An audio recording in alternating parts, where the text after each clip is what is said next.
شروع کرتا ہوں اللہ کے ببرکت نام سے جو نہایت رحم کرنے والا ہے۔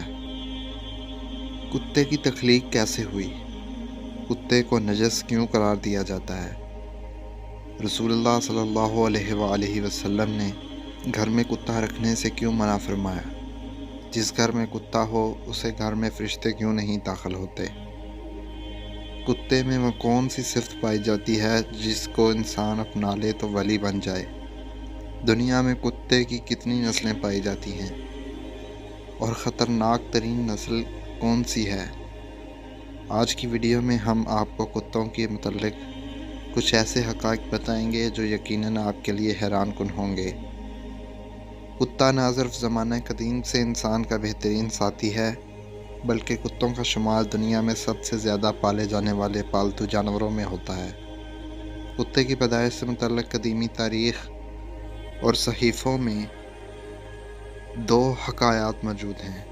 پہلی روایت کے مطابق کتے کی پیدائش کے متعلق امام عبد الرحمن بن صفوری نے اپنی کتاب نزہۃ المجالس میں نقل فرمایا ہے کہ جب آدم علیہ السلام کی تخلیق اللہ نے فرمائی اور تمام فرشتوں کو آدم علیہ السلام کو سجدہ کرنے کا حکم دیا تو اس وقت شیطان جو فرشتوں کا سردار تھا اس نے سجدہ کرنے سے نہ صرف انکار کیا بلکہ اس وقت اس نے حضرت آدم علیہ السلام کے پتلے پر تھوک دیا تھا جو کہ حضرت آدم علیہ السلام کے پیٹ پر جا کر گرا تھا، جس پر اللہ نے حضرت جبرائیل علیہ السلام کو حکم دیا کہ حضرت آدم علیہ السلام کے پیٹ سے اس تھوک والی مٹی کو ہٹا دو۔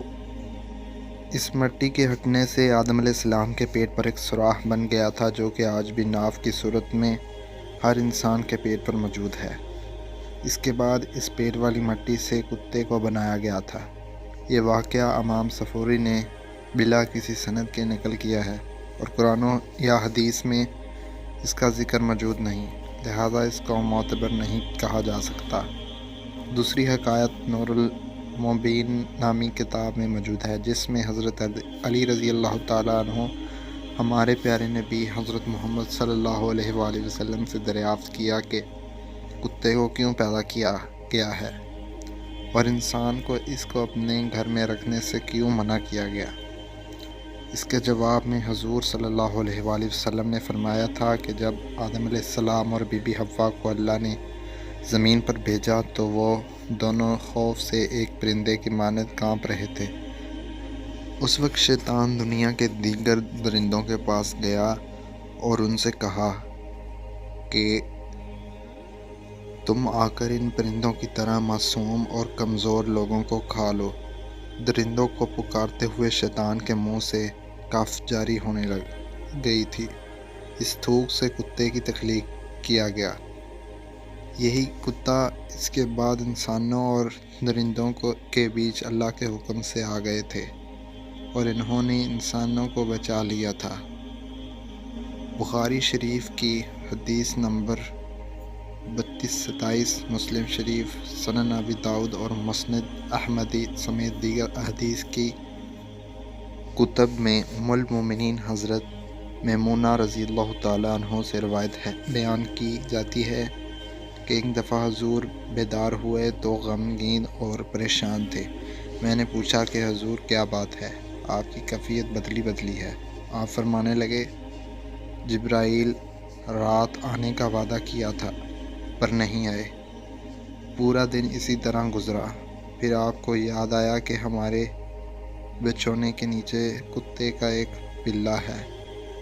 حضور نے اسے نکالنے کا کہا اور اپنے دست مبارک سے اس جگہ پانی چھڑک دیا۔ اگلی رات حضرت جبرائیل علیہ السلام آئے اور کہا ہم اس گھر میں داخل نہیں ہوتے جہاں کتا ہو، جبکہ ایک اور حدیث کا خلاصہ کچھ یوں ہے کہ حضور نے فرمایا جو شخص حفاظت اور شکار کی غرض کے علاوہ کتا پالتا ہے تو وہ ہر روز اس کے اجر میں سے دو قرات کم کیا جاتا ہے۔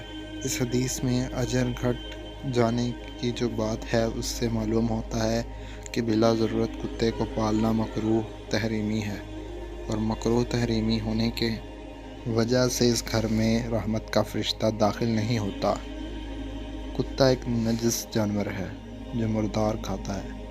کتے کے سامنے اگر تازہ اور بدبودار گوشت رکھا جائے تو یہ بدبودار کو ترجیح دیتا ہے اور اپنی کیح کو بھی دوبارہ چاٹ لیتا ہے۔ اس لیے فرشتے پاکیزہ مخلوق ہیں اور اس مقام پر نہیں جاتے۔ نجس ہو لیکن وفاداری کتے کی ایک ایسی صفت ہے جس کو اگر انسان میں پیدا ہو جائے تو ولی بن جاتا ہے۔